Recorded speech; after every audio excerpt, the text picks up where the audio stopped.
This car has up to 270 miles worth of range, charges in around 20 minutes and still costs less than £30,000. So what's the catch? Founded in 2015, Leapmotor is one of China's newest electric vehicle manufacturers. Its global expansion accelerated in 2023 when Stellantis, better known for Peugeot, Citroën and Jeep, etc., became a major shareholder, helping bring the brand to markets across Europe, including the UK. The Leapmotor B10 is an all-electric SUV that on paper certainly looks very promising, but does it have what it takes to tempt buyers away from the more established names? Competitors include things like the Kia EV3, Omoda E5 and the Geely EX5. I've had the B10 now for about a week and covered nearly 600 miles in it, including driving all the way from Brighton up to Manchester and back, which is a long journey, whatever car you're in. So I do think I've had a proper chance to really experience what this car is like on the motorways, around town and on the smaller country roads. My name is Ben Freakley, and in this review, I'm going to take you through a full look around the vehicle, explore the cabin, check out the tech, tell you a little bit about the drive, and at the end, I'll give you my full verdict. Let's leap right into it. I know that was a cheap shot.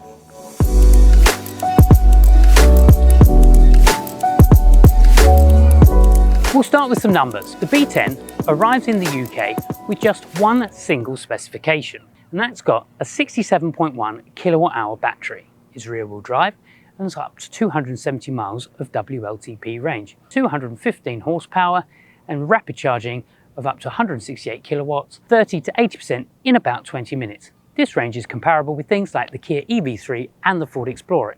You won't be breaking any records, but it does do 0 to 60 in about 8 seconds and has pretty standard electric top speed of about 105 miles per hour. So the size of this thing, it has a length of 4.5 meters, a width of 1.9 meters and a height of 1.7 meters. That places the B10 firmly in the C SUV segment, alongside cars such as the Kia EV3, Skoda Elroq and Volvo XC30. The styling is clean, it's modern and rather less dramatic. Having seen it out on the road for a few days, I think it looks pretty smart. It's fairly inoffensive, and I don't mean that in a negative way. I just feel that it's very simple and just blends in. So at the front, we've got quite a sleek minimalist design. We've got these LED daytime running lights that run through here, lights down the side and a nice clean front end. And we've got a nice camera right at the front here, which does provide crystal clear vision when you are trying to park up close to an obstacle in front. Down the side, we've got 18-inch alloy wheels, which do set the car off nicely, and they are diamond cut, which does mean you've got that premium looking styling. We've got black detailing as well with the black gloss wing mirrors, and then we've got these nice flush door handles and really dark privacy glass here at the rear, which just elevates the car even more. The rear is pretty minimalist. We've got a full width LED light bar that runs across the rear. Dark glass again, little spoiler just for a bit of style and flair. And I think it's quite a nice rear end. We've got a few nice little features here as well, including things like the electric folding door mirrors, automatic LED headlights, rain sensing wipers, and an electronically operated tailgate, all included as standard. The B10 is available in 6 exterior colours. Star A Night Blue, which is the colour we have featured here today. That's the standard no-cost option. Then Dawn Purple, Galaxy Silver, Midnight Black, Light White, Tundra Grey. These are literally the only things you can change about this car. The B10 uses a key card rather than a traditional key. It's a little bit of a faff, but if you've got the app, that does make the whole process a lot easier. But unfortunately, I couldn't get it to work. That meant relying on this key card for the entire week. It works, but it's just a bit of a faff because being a card, you just always want to put it in your wallet, and then every time you want to get back to the car with your hands full, it's just a little bit irritating, digging out your wallet, trying to get the card out the little slot, carrying a wallet and a card, and it was just a bit of a faff. But hopefully that won't be a problem, and it was just a problem with either my account or this particular car. I feel that the app is an essential part of the ownership experience with most electric cars, as you can see things like the charging rates.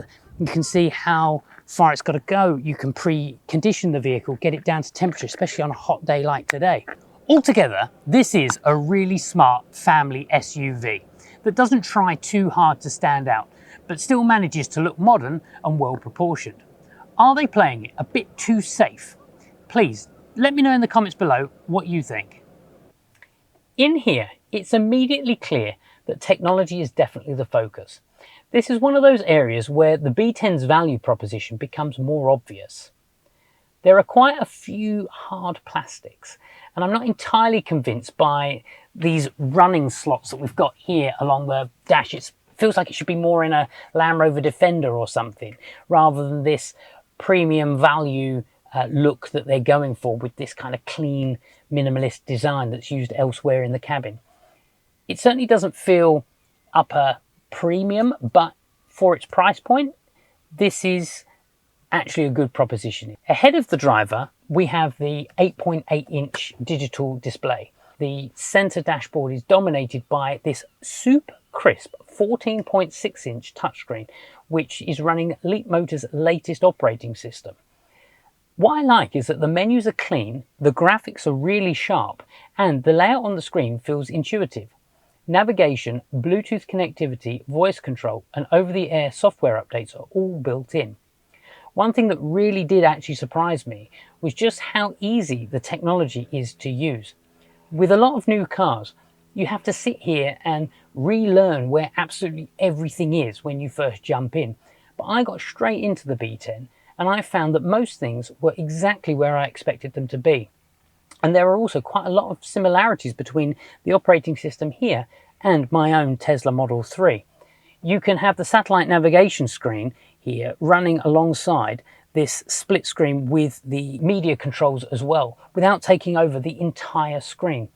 I relied on the B10's built-in navigation rather than using Apple CarPlay for most of the journeys I did with this car while I had it, and I thought it was very, very good.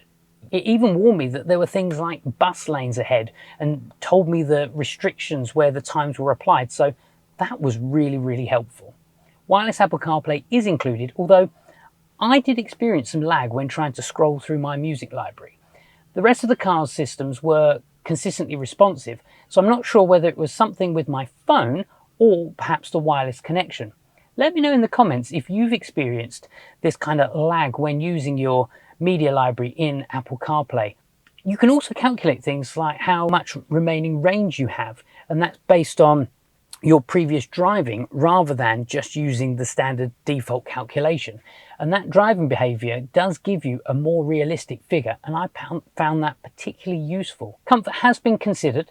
We do have things like heated and ventilated front seats, which I really like. We have got electric seat adjustments, and we've got dual zone climate control.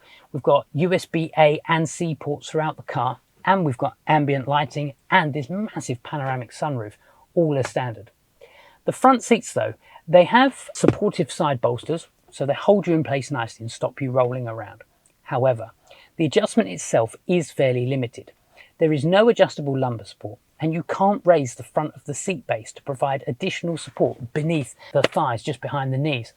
That is something I personally do look for because I prefer a slightly more bucketed seating position. And after around about 100 miles or so, I did find myself fidgeting and wanting to get out to stretch my legs. This is something I've experienced in quite a few Chinese built cars now, and it becomes particularly noticeable on long journeys. So Chinese car manufacturers, please, if you are watching this, please do give us more seat adjustments. Other than that, I did find the car exceptionally comfortable. The B10 also allows you to create your own automated routines, which might sound a little bit gimmicky and a bit like setting up an automated smart home, but you can ask the car to perform certain tasks when certain conditions are met. That might be that when you unfasten the driver's seatbelt, the interior lights in the cabin come on.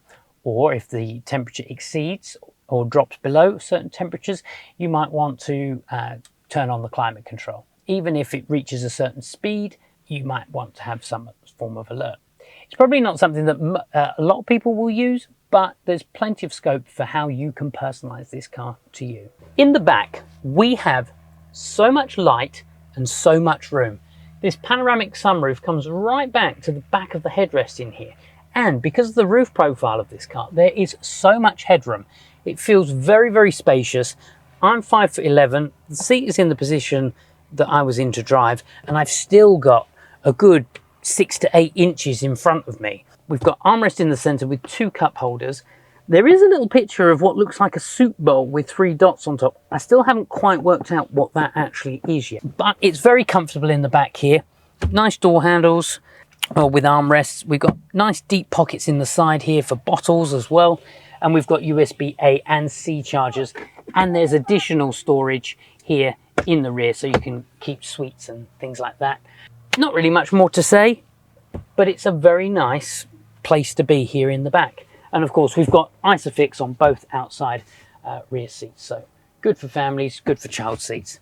Let's go check out the boot. This car comes with an electric tailgate as standard, which is always a positive. The boot itself has a wide 1.1 metre opening and is equally deep, making it easy to load larger and bulkier items. With the rear seats up, you get 430 litres of luggage space, expanding to 1700 when you've got the 60-40 split rear seats folded. Having used the car for a trip away, the boot is genuinely useful. It's large, easy to access, and has a sensible shape. And you've got underfloor storage here to keep all your cables tucked away nice and neatly. And if that wasn't enough, at the front, we've even got a 25-litre frunk. Yep.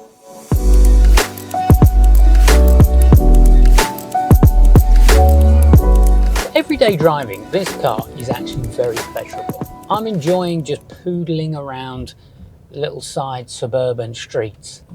It's very easy to drive. It's got some really cool little features as well. So at low speeds, as you turn the wheel, you've got this 3D visualization of the car. You can make sure you're not going to clip the curb if you're going in a bit tight or next to a bollard or something like that. So really, really useful features, and it's very responsive. In terms of the actual ride and comfort, yes, the seats on a longer journey could be just that little bit more supportive, but in reality, just for poodling around, it's actually very comfortable and it's very easy to drive. So we do have 3 different driving modes with this car and 3 different steering settings. We've got comfort, normal and sport.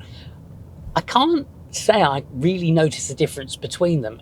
Very, very marginal difference when you go into sport mode, but other than that, I don't really think you'll need to go through those different options at all. It's got some really good technology. I really like the lane keeping assist, and on the motorways, the cruise control with the lane keeping control is very, very good. But on the back roads, the little tiny country lanes that don't have road markings, it's a bit annoying there.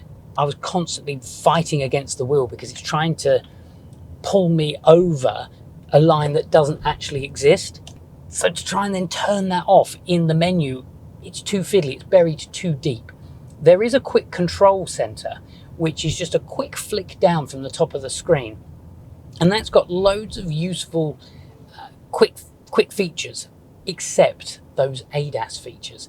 So if in a future update, that could be something that could be included, that would be great.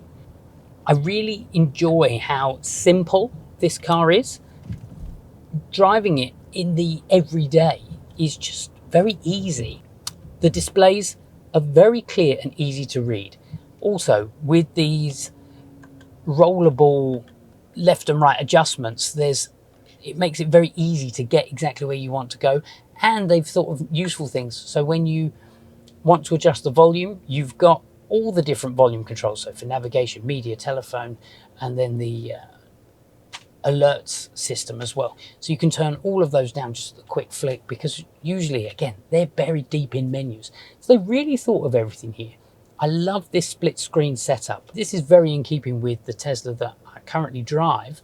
You can have the full screen navigation there, or you can flick across, and then you've got this split screen, which is just like on the Tesla.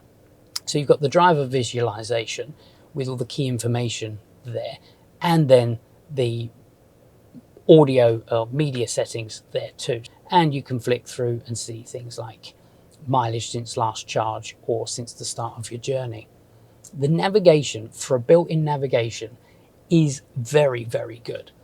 Things like having the traffic alerts, very useful, but what I found was probably the most useful thing of all is the step-by-step navigation guidance, where it actually tells you things like there's a bus lane coming up in 150 yards, and then it says the times that that bus lane is in operation. Those things are just really nice little touches which I wish more cars would actually do. So at motorway speeds, this car is very smooth. It's very nicely planted. It doesn't wander across the road like some of the other Chinese cars I've driven in recent times. There is just a little bit of wind noise. It's not silent, but it is reflective of the price. This car doesn't have the double glazing that some of the other cars that we've had the beauty of driving recently have been fitted with. But overall, it's still pretty quiet. Like I said, it's not really a car that you're going to be having loads of fun with at the weekends on the B roads or wanting to ever take round a track, but I don't feel scared for my life when I go round a corner a bit too quickly. Like the look of this car? Head to rivervale.co.uk to check out the latest contract hire and lease deals available on this and many other makes and models. Browse offers, filter by budget and see what's in stock for quick delivery. You can tweak your mileage, add optional extras, view the full spec and price it up in seconds. rivervale.co.uk.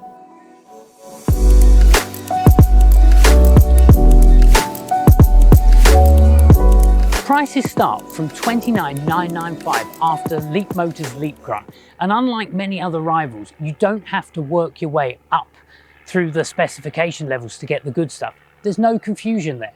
The Leapmotor B10 enters one of the most competitive sectors of the SUV market, but it arrives with plenty going for it. The specification is generous, the technology is impressive, and on paper at least, the range and charging performance make it a very compelling option for buyers considering the switch to electric. As mentioned, standard equipment is very impressive with a panoramic roof, heated and ventilated front seats, heated steering wheel, electric tailgate, 360 camera and a large 14.6-inch infotainment display. That means buyers aren't forced into expensive option packs just to get desirable features.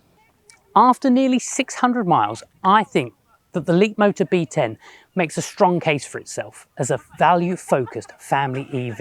It isn't perfect. Some of the cabin materials reveal where cost savings have occurred, but the front seats could offer a little bit more support. The driver assistance systems can become a little intrusive on smaller roads, and I wasn't able to get the app working. However, it's spacious, it's comfortable, it's easy to drive, and exceptionally well equipped for the money. The built-in navigation system is excellent. The technology is intuitive, and the real-world charging experience was very straightforward. If you need a car that can carry 5 people comfortably, cope with everyday family life, and cover longer journeys without costing a fortune, the Leapmotor B10 should absolutely be on your shortlist.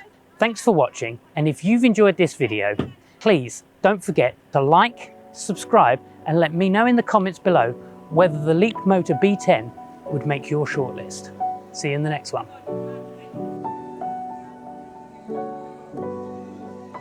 That'll do.